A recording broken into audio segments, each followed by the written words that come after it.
بسم اللہ الرحمن الرحیم۔ سورہ نحل آیت نمبر 8 ارشاد ربانی ہے، اعوذ باللہ من الشیطان الرجیم، والخیل والبغال والحمیر لترکبوها والزینہ ویخلق ما لا تعلمون۔ اور اس نے پیدا کیے گھوڑے اور خچر اور گدھے تاکہ تم ان پر سواری کرو، اور تمہارے لیے ان میں زینت ہے، اور پیدا فرمائے گا ایسی سواریوں کو جن کو تم جانتے بھی نہیں۔ یہ تمام اسماء الانعام پر معطوف ہیں۔ والانعام خلقہا، یہ والانعام پر اس کا عطف ہے۔ انعام چوپائے میں پھر گھوڑے، خچر، گدھے وغیرہ ہے، سواری کے لیے اور زینت کے لیے اللہ نے ان کو پیدا کیا، اور ایسی ایسی چیزوں کو بھی وہ پیدا کرتا ہے جن کو ہم جانتے بھی نہیں۔ بعض علماء فرماتے ہیں زینتاً لترکبوہا کے محل پر عطف ہے، تاکہ تم ان پر سواری کرو، اور وہ اس نے تمہارے لیے ان کو زینت بنایا جانوروں کو، اور اسلوب کو، انداز کو اس لیے بدلا گیا کہ زینت خالق کا فعل ہے، اللہ کا فعل ہے، اور سواری کرنا مخلوق کا اختیاری فعل ہے۔ جانور پر سواری کرنا یہ مخلوق کا اختیاری فعل ہے، اور زینت کو پیدا کرنا یہ اللہ کا فعل ہے۔ دوسری وجہ یہ ہے کہ ان جانوروں کی تخلیق کا مقصد سواری کرنا ہے۔ گھوڑے پر سواری کی جاتی ہے، خچر پر سواری کی جاتی ہے، اسی طرح گدھے پر بھی سواری کی جاتی ہے۔ تو ان جانوروں کو پیدا کرنے کا مقصد ان کو سواری کے لیے استعمال کرنا ہے۔ جیسے گائے بیل کا مقصد کھیتی باڑی ہے اور جانوروں سے تزئین بالارض، اصل مقصد زینت نہیں ہے جانوروں کی، بلکہ یہ جو جانور ہیں گھوڑا، خچر اور گدھا، یہ سواری کے کام آتے ہیں، سامان اور بوجھ اٹھانے کے کام آتے ہیں۔ اسی طرح بیل اور کھلگا، گائے وغیرہ یہ ہل جوتنے کے لیے کام آتے ہیں۔ البتہ ان سے زینت یہ ایک عارضی چیز ہے۔ اس آیت کریمہ سے امام ابو حنیفہ رحمۃ اللہ علیہ نے گھوڑے کے گوشت کی حرمت یا کرامت پر دلیل پکڑی ہے، یعنی انہوں نے اس آیت کریمہ کی روشنی میں یہ کہا کہ گھوڑے کا گوشت حرام ہے اور قابل اکرام ہے، یعنی کرامت کی وجہ سے، اس کی بزرگی کی وجہ سے، یا چونکہ جہاد میں، جنگوں میں گھوڑے کا استعمال ہوتا ہے، اس لیے گھوڑے کا گوشت کھانا جائز نہیں ہے۔ صاحب ہدایہ فرماتے ہیں یہ آیت کریمہ احسان بتانے کے لیے ذکر کی گئی ہے۔ اس آیت کریمہ کے ذریعے اللہ تعالیٰ مخلوق پر اپنا احسان جتا رہا ہے کہ اس نے تمہارے فائدے کے لیے ان جانوروں کو پیدا کیا، تم پر انعامات کیا، اور خوراک حاصل کرنا ایک اعلیٰ منفعت ہے۔ جانور کا گوشت کھانا، اس سے فائدہ اٹھانا، یہ اعلیٰ درجے کا فائدہ ہے۔ حکیم و دانا اعلیٰ منفعت کو چھوڑ کر ادنا منفعت کو نہیں جتلاتا۔ اللہ تعالیٰ حکیم ہے، حکمت والا ہے، خوب جاننے والا ہے۔ وہ اعلیٰ منفعت گوشت ہے تو اس کو چھوڑ کر ادنا منفعت پر احسان نہیں جتلاتا۔ تو اس سے معلوم ہوا کہ ان جانوروں کا مقصود اعلیٰ سواری اور بار برداری ہے۔ یعنی اللہ تعالیٰ یہاں احسان جتانے کے پیرائے میں اس آیت کو ذکر کیا ہے، اور لترکبوہا کہا، تو اس سے معلوم ہوا کہ گھوڑا، خچر، گدھا وغیرہ یہ سواری کے لیے ہیں، بار برداری کے لیے ہے، سامان اٹھانے کے لیے ہیں، گوشت کھانے کے لیے نہیں۔ ان کا مقصود اصلی سواری اور بار برداری ہے۔ میں کہتا ہوں، حضرت علامہ قاضی ثناء اللہ پانی پتی فرماتے ہیں، میں کہتا ہوں بکری اور مرغی وغیرہ کا گوشت گھوڑے کے گوشت سے بھی عمدہ ہوتا ہے، اور اس کے حصول پر اور اس کو حاصل کرنے کے لیے محنت بھی کم کرنی پڑتی ہے، جبکہ گھوڑے کا گوشت آسانی سے، سہولت سے میسر نہیں آتا، نہیں ملتا۔ اس لیے گھوڑے کا گوشت کھانا منافع میں، فوائد میں، فائدوں میں شمار نہیں ہوتا۔ بس گھوڑے کا گوشت کھانا اعلیٰ منافع میں شمار کرنا یہ درست نہیں ہے، یعنی عمدہ قسم کے فائدوں میں شمار کرنا یہ درست نہیں ہے، بلکہ گھوڑوں وغیرہ کا اعلیٰ منفعت وہ ہے۔ گھوڑوں کا سب سے بڑا فائدہ کیا ہے جو ان کے بغیر حاصل نہیں ہو سکتا، یعنی گھوڑے اور خچر اور گدھے یہ انسان کی سواری اور بار برداری کے کام آتے ہیں، اور ان کا مقصد یہی ہے۔ اسی وجہ سے اللہ تعالیٰ نے احسان کے اظہار میں ان دو فائدوں کو ذکر کیا ہے۔ واللہ اعلم۔ یہ آیت گھوڑوں، خچروں اور گدھوں کی حرمت پر کیسے دلیل بن سکتی ہے؟ ایک سوال ہو رہا ہے، اس کا جواب دیں گے۔ کیونکہ یہ آیت مکی ہے، مکے میں نازل ہوئی، اور اس وقت یہ سارے جانور حلال تھے۔ پالتو گدھوں کا گوشت خیبر کے روز سن 6 ہجری کو حرام ہوا تھا۔ اس سے پہلے تو یہ سب حلال تھے. یہ مسئلہ سورہ مائدہ میں الیوم احل لکم الطیبات کے تحت گزر چکا ہے.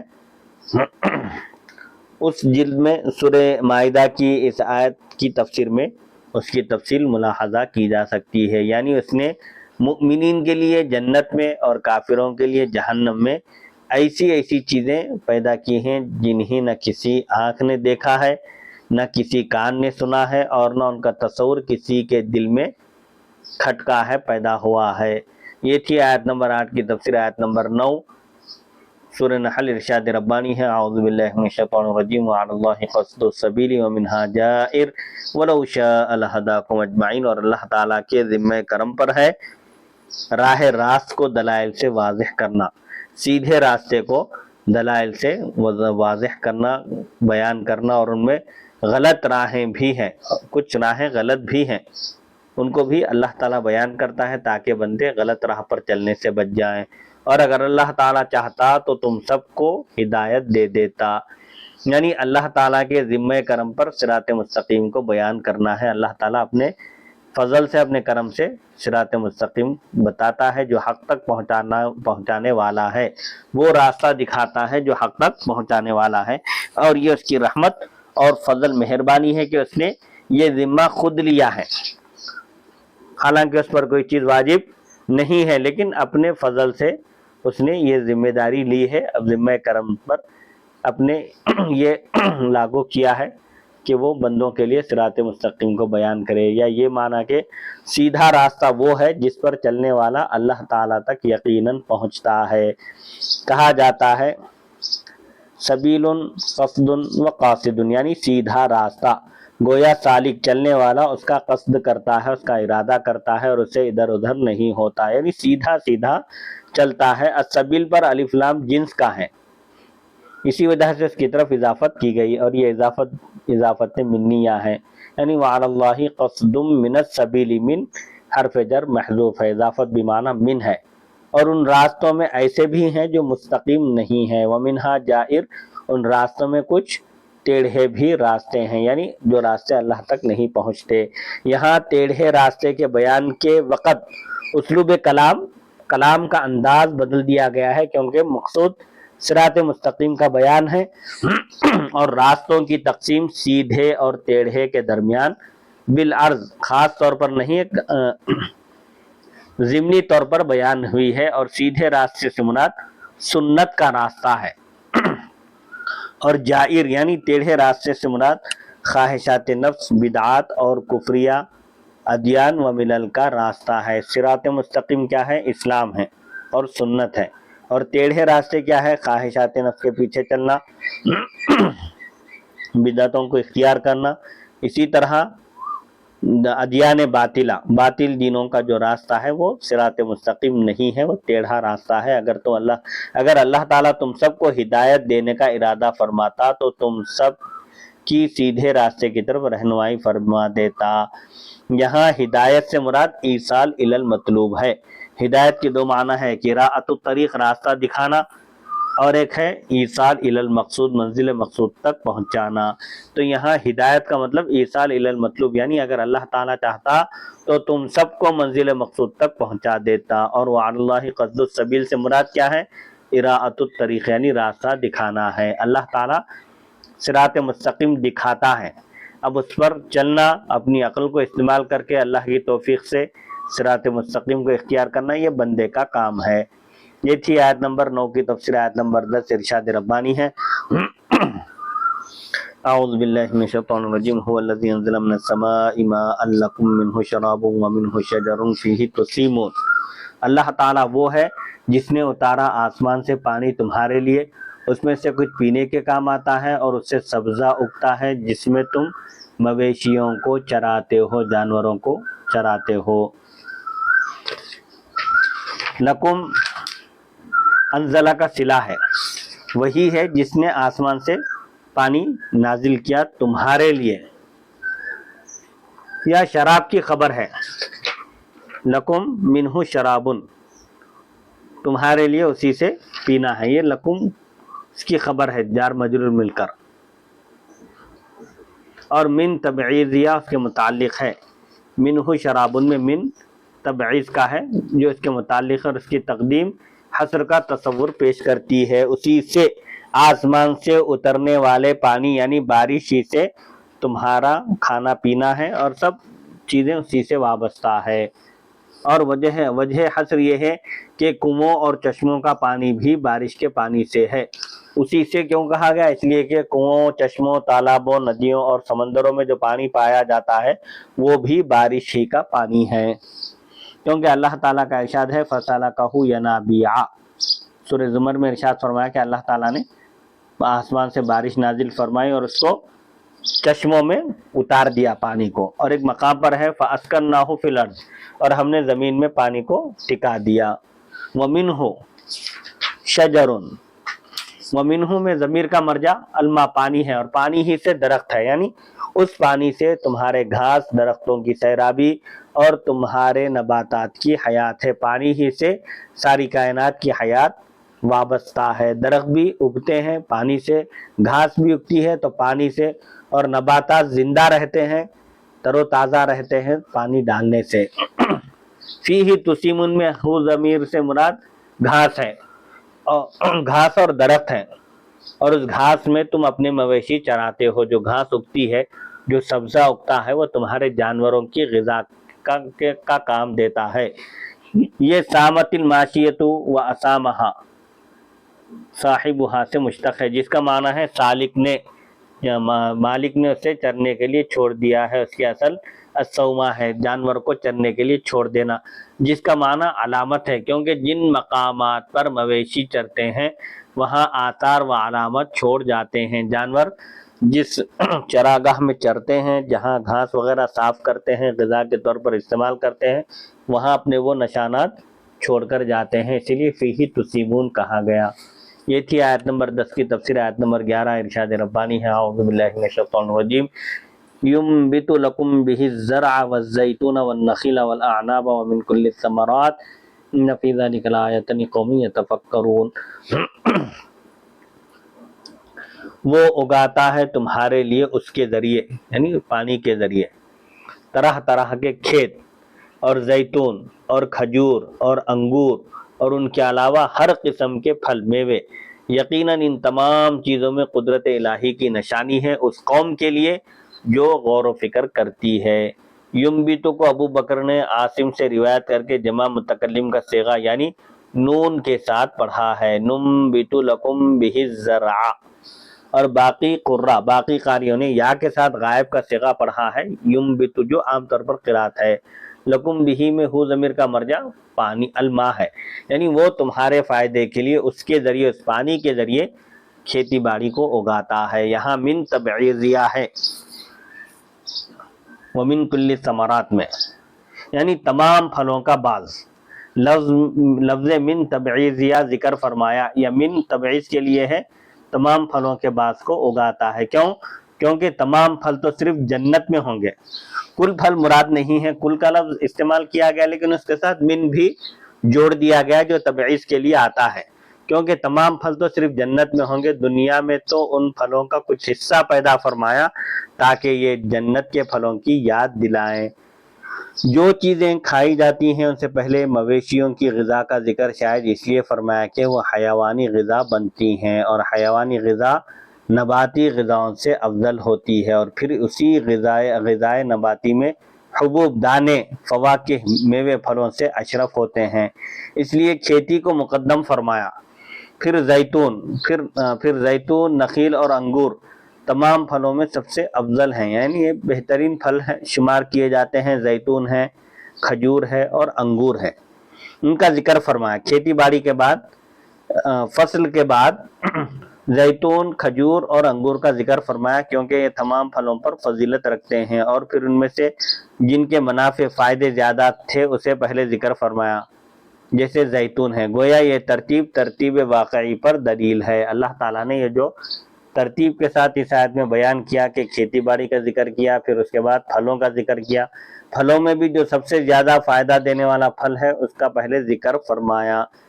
ان فی ذلک لآیۃ لقوم یتفکرون، یعنی ان تمام اشیاء میں، ان تمام چیزوں میں صانع کے وجود اس کے کمال علم اور حکمت بالغہ پر واضح دلالت ہے۔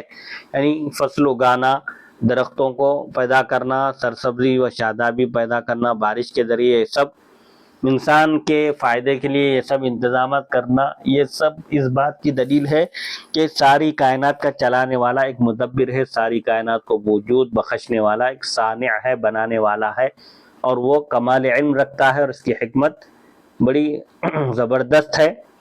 اس قوم کے لیے نشانیاں ہیں جو غور و فکر کرتی ہے، کیونکہ جو شخص غور و فکر کرتا ہے کہ ایک دانہ زمین میں گرتا ہے، پھر اس میں نمی سرایت کرتی ہے تو اس کے اوپر کا حصہ پھوٹ پڑتا ہے، اس سے ایک کونپل نکلتی ہے، اور اسی دانے کا نیچے والا حصہ پھوٹ کر جڑوں کی شکل اختیار کرتا ہے، پھر وہ بڑھتا جاتا ہے، اس سے پتے، کلیاں، پھول اور پھل مخصوص زمانے میں پیدا ہوتے ہیں، پھر ان میں سے ہر ایک کا جسم مختلف شکل اور ذائقے رکھتا ہے، حالانکہ مواد اور بیج ایک تھا۔ کھیت میں ایک بیج بویا جاتا ہے، پھر اس کی یہ سب شکلیں بنتی ہیں، یہ سب قادر مطلق کا کرشمہ ہے۔ طبائع سفلیہ، سفلی طبیعت رکھنے والی چیزیں جیسے مٹی اور پانی، طبائع علویہ تمام کو ایک جیسی میسر تھیں۔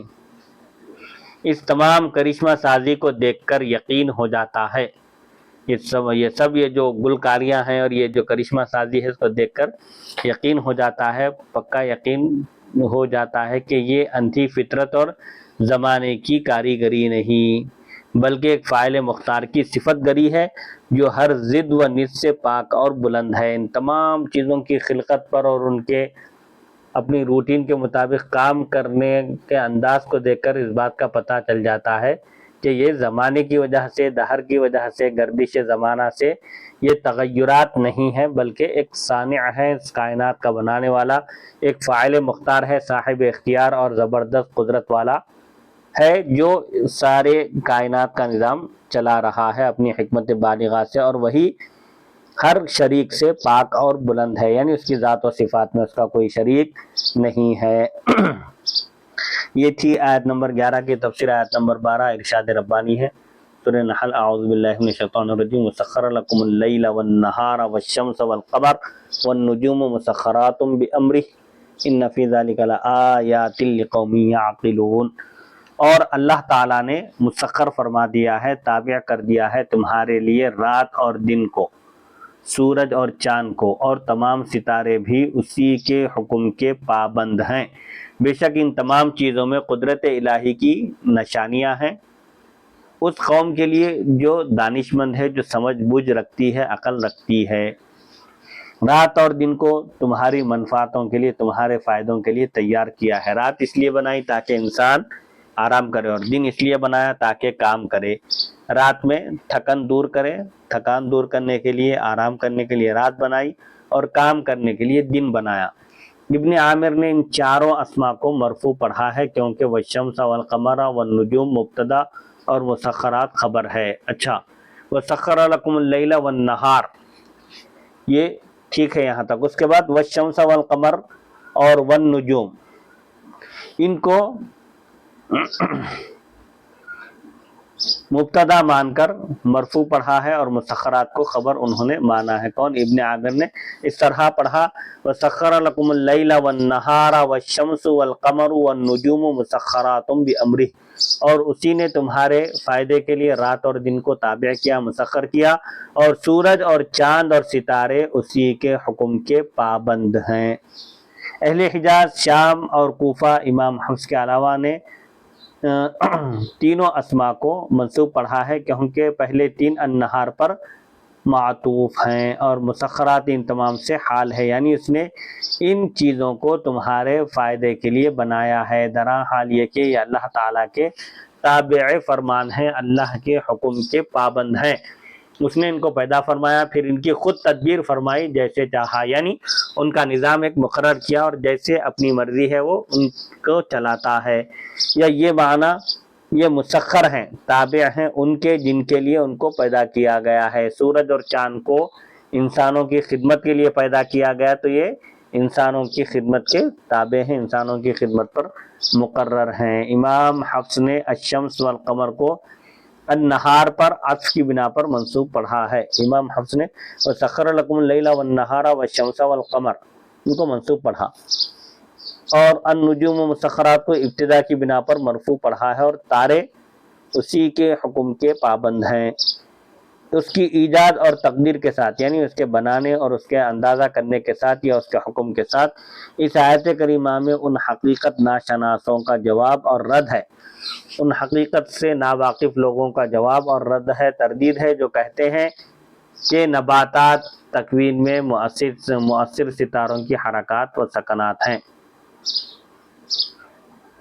نباتات کے نشو نما پانے میں، بڑھنے میں، بننے میں ستاروں کی حرکت کارگر ہے، یعنی ستاروں کی حرکت سے یہ نباتات وجود میں آتے ہیں۔ اگر فرض کیا ان کی بات تسلیم کی بھی جائے تو اس میں شک نہیں کہ ستارے حادث ہیں، یعنی نوپید ہیں، نئے ہیں، اپنی ذات اور صفات کے لحاظ سے ممکن الوجود ہیں۔ ستارے بھی چونکہ مخلوق ہیں اس لیے حادث ہے۔ اللہ کی ذات قدیم ہے، واجب الوجود ہے، ہمیشہ سے قائم ہے، ہمیشہ رہے گی، جبکہ ستارے اپنی ذات اور صفات میں ممکن ہے، یعنی ممکن الوجود ہیں، آج ہیں کل نہیں رہیں گے، بعض وجوہ محتملہ پر واقع ہیں، یعنی بعض وجوہات سے ان کا قیام ہے، ان کا وجود ہے، تو ان کی اپنی تخلیق کے لیے کسی مخصوص اور واجب الوجود مختار ذات کا ہونا ضروری ہوگا، یعنی ستاروں کو کسی نے بنایا ہے، وہ کون ہے؟ اللہ ہے۔ تو ستاروں کی تخلیق کے لیے کسی مخصوص قدیم اور واجب الوجود مختار صاحب اختیار ذات کا ہونا ضروری ہوگا تاکہ دور اور تسلسل لازم نہ آئے۔ یہ ایک اصطلاح ہے منطق کی، دور اور تسلسل۔ حقیقت یہ ہے کہ اشیاء فلکیہ یا عنصریہ کی تاثیرات عادیہ ہیں۔ حقیقت یہ ہے کہ فلکی چیزیں یا فلک کے جو عنصر ہیں ان کی تاثیر عام طور پر پائی جاتی ہے۔ اللہ تعالیٰ کی سنت جاریہ یہ ہے، اللہ کا طریقہ یہ ہے کہ بعض اشیاء کو بعض اشیاء کے بعد پیدا فرماتا ہے، یعنی اللہ تعالیٰ کی یہ سنت ہے کہ وہ بعض چیزوں کو بعض چیزوں کے بعد بناتا ہے۔ اس لیے یہ غلط ہے کہ حقیقتاً ایجاد کی نسبت کسی ایسی ذات کی طرف کی جائے جو اپنی ذات کے اعتبار سے معدوم ہے، موجود نہیں ہے۔ جو چیز اپنی ذات میں معدوم ہے تو وہ دوسروں کو وجود کیسے عطا کر سکتی ہے؟ جو چیز خود موجود نہیں ہے، عدم کا شکار ہے، وہ دوسرے کو وجود کیسے بخش سکتی ہے؟ کسی چیز کو وجود بخشنے کے لیے وجود بخشنے والا خود پہلے سے موجود ہونا ضروری ہے۔ تو ستارے ممکن الوجود ہیں، یہ پہلے سے موجود نہیں تھے، اللہ نے ان کو وجود بخشا۔ یہاں آیات کو جمع اور عقل کو ذکر فرمایا۔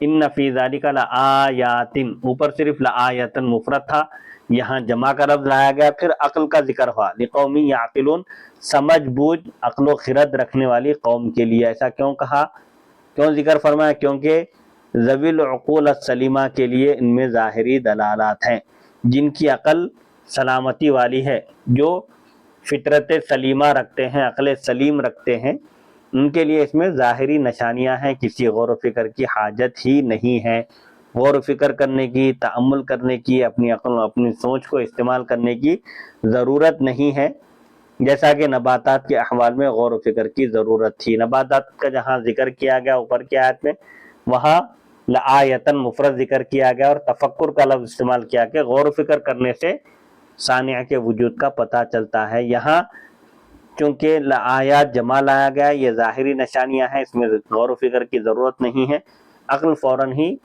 اس حقیقت کو تسلیم کر لیتی ہے۔ یہ تھی آیت نمبر 12 کی تفسیر۔ آیت نمبر 13 سورہ نحل ارشاد ربانی ہے، وَمَا ذَرَأَ لَكُمْ فِي الْأَرْضِ مُخْتَلِفًا أَلْوَانُهُ إِنَّ فِي ذَلِكَ لَآيَةً لِقَوْمٍ يَذَّكَّرُونَ، اور علاوہ ازیں، ان کے علاوہ جو پیدا فرمایا تمہارے لیے زمین میں، اسے بھی مسخر کر دیا، تابع کر دیا، الگ الگ ہیں ان کا رنگ و روپ، رنگ بھی الگ ہے اور روپ بھی الگ ہے، یقیناً ان میں قدرت الہی کی نشانی ہے ان لوگوں کے لیے جو نصیحت کو قبول کرتے ہیں۔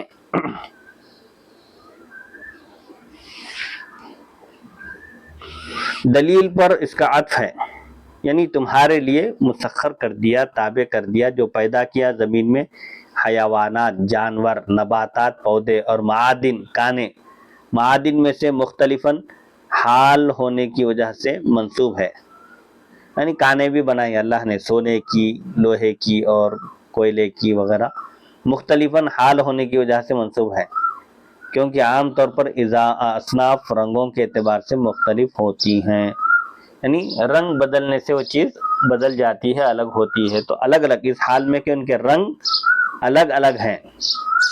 جو نگاہ بصیرت سے دیکھتے ہیں ان کے لیے تو واضح نشانی ہے کھلم کھلا کہ ان اصناف میں، ان اقسام میں طبیعت، ہیئت اور منظر میں اختلاف کسی صانع حکیم کی کرشمہ سازی کا نتیجہ ہے، یعنی ان چیزوں کی طبیعت بھی الگ ہے، ان کا رنگ اور روپ بھی الگ ہے، ان کا منظر بھی الگ ہے، تو یہ چیزیں الگ الگ ہونا یہ خود اس بات کی دلیل ہے کہ ان چیزوں کو بنانے والا کوئی موجود ہے اور بڑا حکیم اور وہ دانا ہے، اسی کی یہ کرشمہ سازی ہے۔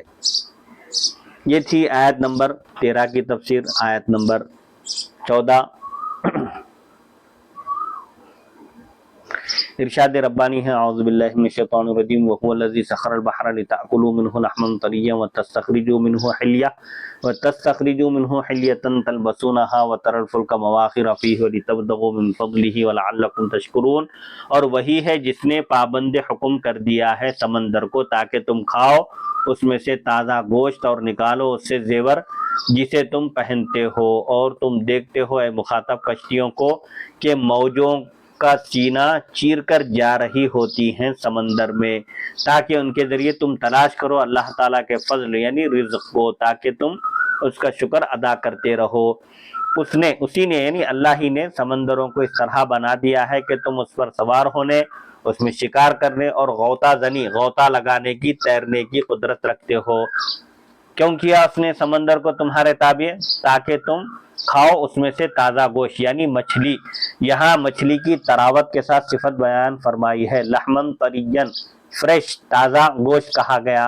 یہ تازہ ترین گوشت ہوتا ہے اور جلدی خراب ہوتا ہے، اس لیے اس کو کھانے کے لیے بھی جلدی کی جاتی ہے، اور تازہ مچھلی کھائی جاتی ہے، اور مچھلی کھانے کے بعد پیاس اس لیے زیادہ محسوس ہوتی ہے کہ طبعاً انتڑیوں کے ساتھ یہ چمٹ جاتی ہے، چپک جاتی ہے، اور طبیعت آنتوں سے اسے دور کرنے کے لیے پانی کی طرف مائل ہوتی ہے۔ پیاس کی وجہ مچھلی کے گرم یا خشک ہونے کی وجہ سے نہیں ہے، مچھلی کھانے کے بعد جو پیاس لگتی ہے اس کی وجہ یہ نہیں ہے کہ مچھلی گرم ہوتی ہے یا خشک ہوتی ہے۔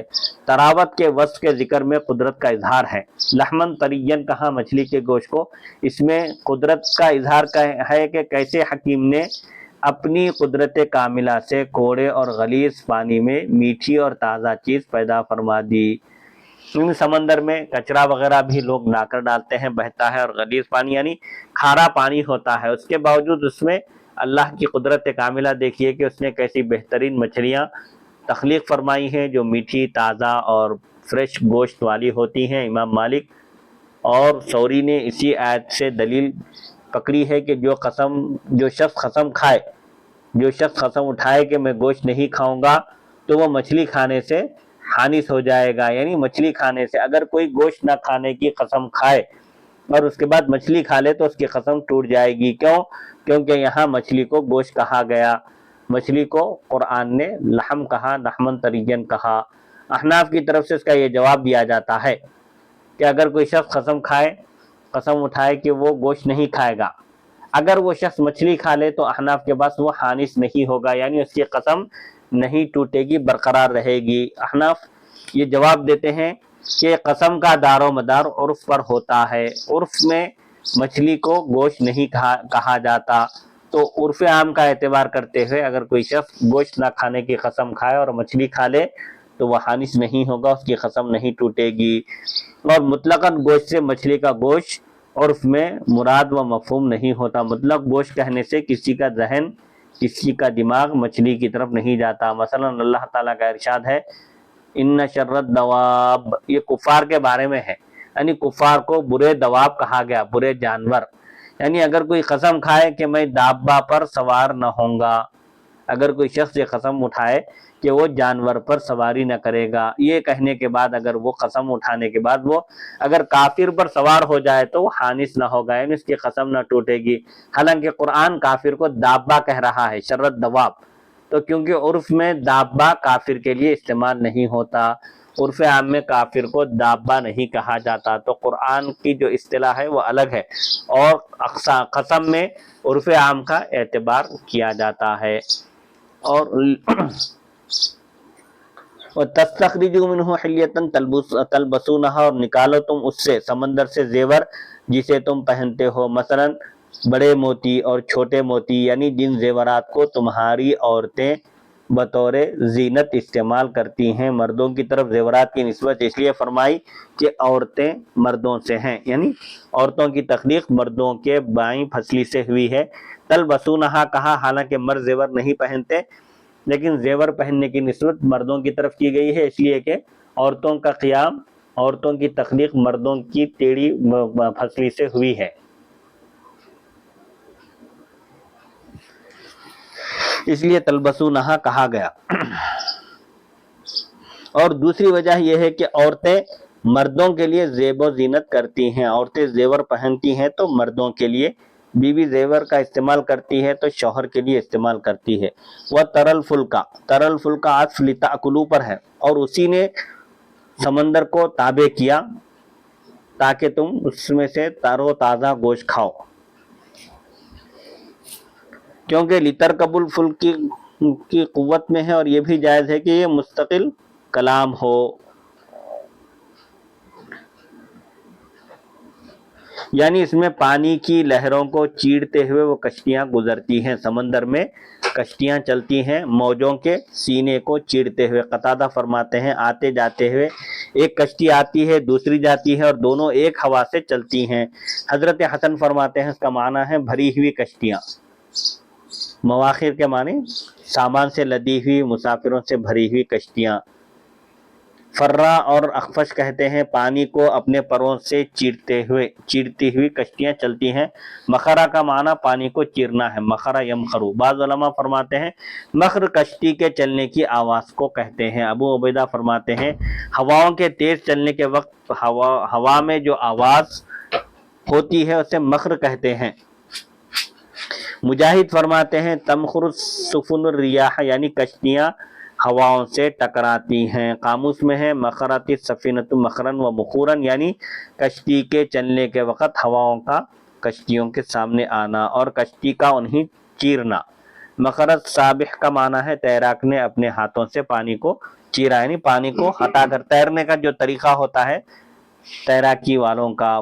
فلک کا مواخر وہ کشتیاں ہوں گی جن کے فلکن مواخر وہ کشتیاں ہوں گی جن کے چلنے کے وقت آواز سنائی دی جاتی ہے، یا جو اپنے سینے کے ساتھ پانی چیرتی ہے، یا جو ایک ہوا کے ذریعے آتی جاتی ہیں۔ ہوا ایک چلتی ہے لیکن کچھ کشتیاں سمندر میں آتی ہیں واپس اور کچھ کشتیاں جاتی ہیں۔ حدیث شریف میں ہے جب تم میں سے کوئی پیشاب کرنے کا ارادہ کرے تو ہوا کی طرف پیٹ کرے، ہوا کی طرف رخ کر کے پیشاب نہ کرے، کیونکہ اس میں ہوا کی وجہ سے چیٹے اچھلنے کا خطرہ ہے۔ حوالے کے لیے دیکھیے معالم التنزیل جلد 3 صفحہ 421۔ استمخر الریح بھی حدیث میں آیا ہے، جس کا مطلب ہے اپنی پیٹوں کو ہوا کی طرف کرو، ہوا کی طرف اپنا رخ نہ کرو بلکہ پشت رکھو۔ گویا جب وہ اس کی طرف پیٹ کرتا ہے تو اسے اپنی پیٹ سے چیرتا ہے، ہوا کو روکتا ہے، اور وہ ہوا اس کے دائیں اور بائیں سے گزر جاتی ہے۔ یعنی تجارت کے لیے تم اس پر سوار ہو کر، ان کشتیوں میں سوار ہو کر رزق کی وسعت تلاش کرو، روزی تلاش کرو۔ اگر وَتَرَى الْفُلْكَ لِتَأْكُلُوا پر معطوف ہوگا، اس کا عطف اگر لِتَأْكُلُوا پر ہوگا تو لِتَبْتَغُوا اس پر معطوف ہوگا، یعنی اس کا بھی اسی پر عطف ہوگا۔ اور اگر یہ کلام مستأنف مستقل کلام ہے تو یہ کلام مقدر پر، ایک چھپے ہوئے کلام پر اس کا عطف ہوگا۔ تقدیر عبارت اس طرح ہوگی لِتَعْتَبِرُوا وَلِتَبْتَغُوا، یعنی تم کشتیوں پر سوار ہو تاکہ تم عبرت حاصل کرو، نصیحت حاصل کرو اور روزی تلاش کرو۔ تم اس کی اپنے لیے مسخر چیزوں کو دیکھ کر اللہ تعالیٰ کا شکر بجا لاؤ۔ سمندر کے ذکر کے بعد شکر کا ذکر اس لیے فرمایا، لعلکم تشکرون کیوں کہا سمندر کے ذکر کے بعد؟